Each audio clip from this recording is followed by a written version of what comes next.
তত্ত্বাবধায়ক সরকার ব্যবস্থা বাতিল সংক্রান্ত সংবিধানের পঞ্চদশ সংশোধনী কেন অবৈধ নয় তা জানতে চেয়ে রুল জারি করেছেন হাইকোর্ট। এক রিট আবেদনের শুনানি নিয়ে বিচারপতি নাইমা হায়দার ও বিচারপতি শশাঙ্ক শেখর সরকারের ডিভিশন বেঞ্চ এ আদেশ দেন। আদেশে আগামী ৮ সপ্তাহের মধ্যে বিবাদীদের রুলের জবাব দিতে বলা হয়েছে।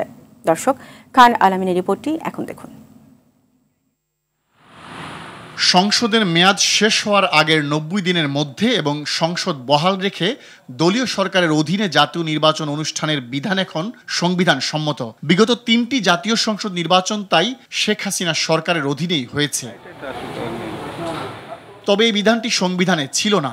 আগে তত্ত্বাবধায়ক সরকারের অধীনে নির্বাচন হতো। তত্ত্বাবধায়ক সরকার ব্যবস্থা বিলোপ সহ কয়েকটি বিষয়ে ২০১১ সালে পঞ্চদশ সংশোধনী আনা হয়। ২০১১ সালের ৩ জুলাই এ সংক্রান্ত গেজেট প্রকাশ হয়। এর মাধ্যমে দলীয় সরকারের অধীনে জাতীয় নির্বাচনের বিধান নিয়ে আসে তৎকালীন শেখ হাসিনা সরকার। পাশাপাশি সংবিধানে ধর্মনিরপেক্ষতা ও ধর্মীয় স্বাধীনতা পুনর্বহাল করা হয় এবং রাষ্ট্রীয় মূলনীতি হিসেবে জাতীয়তাবাদ, সমাজতন্ত্র, গণতন্ত্র ও ধর্মনিরপেক্ষতার নীতি সংযোজন করা হয়।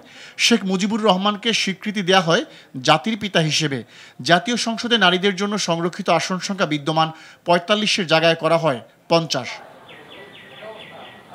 এই সংশোধনীর বৈধতা চ্যালেঞ্জ করে হাইকোর্টে রিট করেন সুশাসনের জন্য নাগরিক সুজন সম্পাদক বদিউল আলম মজুমদার সহ ৫ জন। পঞ্চদশ সংশোধনী একটা প্যাকেজ, যদি পঞ্চদশ সংশোধনী বাতিল করতে হয় তাহলে পুরোটাই হবে। তারপর আমরা যদি জাতি হিসাবে আমরা মনে করি এটা অন্তর্ভুক্ত হওয়া দরকার, এটা অন্তর্ভুক্ত হবে পরবর্তী সংশোধনীর মাধ্যমে। শুনানি নিয়ে বিচারপতি নাইমা হায়দার ও বিচারপতি শশাঙ্ক শেখর সরকারের ডিভিশন বেঞ্চ রুল জারি করেন।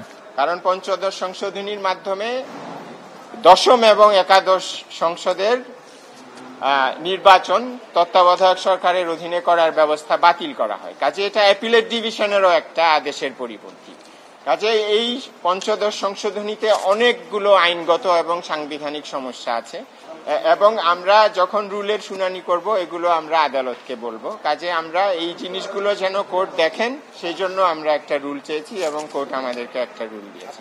আদালতে রিটের পক্ষে শুনানি করেন আইনজীবী ডক্টর শরীফ ভুইয়া আর রাষ্ট্রপক্ষে শুনানি করেন অ্যাটর্নি জেনারেল মোহাম্মদ আসাদুজ্জামান।